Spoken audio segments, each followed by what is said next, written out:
দুইটা পত্রিকা নিউজ হয়েছে, দুইটা পোর্টালে দেখলাম। এর বাইরে বাকি সাংবাদিক বন্ধুরা যে নিউজ করবেন সেটাও হয় নাই। এই যে প্রত্যেকটা কারণে আমরা রাস্তায় নামবো, প্রেস রিলিজ দেবো, তারপরে সাংবাদিকরা নিউজ ছাপাবে, আর নয়তো তারা তাদের হাত বন্দি। এই বাংলাদেশ আমরা দেখতে চাই নাই। নরসিংদীর খোঁজ নিলাম, অবাক করা ব্যাপার হচ্ছে শুধু ধর্ষণ না, ধর্ষণের পরে ধর্ষককে বাঁচানোর জন্য বিএনপির স্থানীয় একাধিক গ্রুপের লিডার, একাধিক নেতা একসাথে জড়িত হয়ে কমন ইন্টারেস্টে মিলিত হয়ে ধর্ষককে বাঁচাচ্ছে। আমার অবাক লাগে এই যে মিডিয়াগুলোতে তারেক রহমান কোন চেয়ারে রেখে কোন চেয়ারে বসছেন দেখুন, ভিডিও সহ ভিডিও আপলোড হয়, আবার আপলোড হয় তারেক রহমান দেখুন সচিবালয় থেকে হেঁটে হেঁটে যাচ্ছেন, সাথে মেয়েকে নিয়ে হেঁটে যাচ্ছেন। এই ভিডিও দেওয়ার জন্য সাংবাদিকদের সময় হয়, কিন্তু এলাকায় বাড়ির বাবার সামনে থেকে কিশোরীকে উঠে নিয়ে গিয়ে একাধিকবার ধর্ষণ করে হত্যা করা হয়। আর সেই ঘটনা স্থানীয় বিএনপি নেতা পুলিশকে ফোন দেয়, লোকজনকে ফোন দেয়, বাড়ির লোকজনকে হুমকি দিয়ে এলাকা ছাড়া করার ব্যবস্থা করে।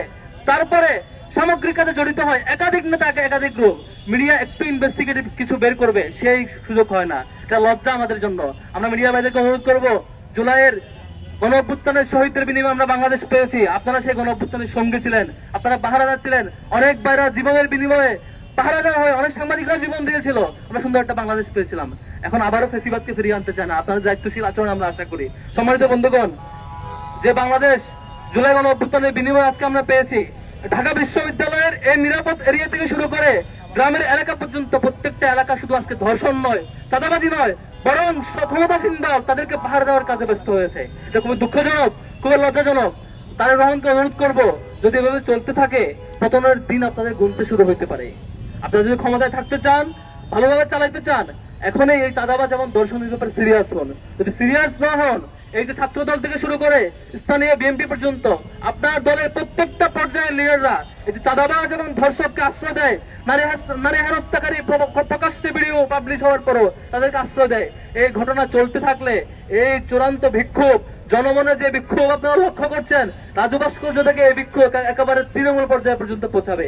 এই বিক্ষোভ শুধু সরকারের বিরুদ্ধে নয়, শুধু প্রশাসনের বিরুদ্ধে নয়, আপনার দলের প্রত্যেকটা কাজের বিরুদ্ধে যেতে বাধ্য হবে।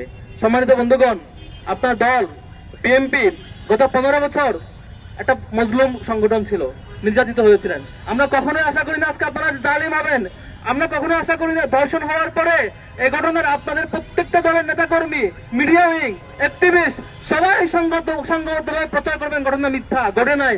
আপনারা জনগণকে কনফিউজ রাখবেন, পরে এক পর্যায়ে যখন ফাঁস হবে এই ঘটনা সত্য, তখন বলবেন আপনারা ধর্ষণের বিরুদ্ধে। তাহলে একদিন দুই দিন কই ছিলেন, কেন এই ঘটনা মিথ্যা দাবি করেছেন?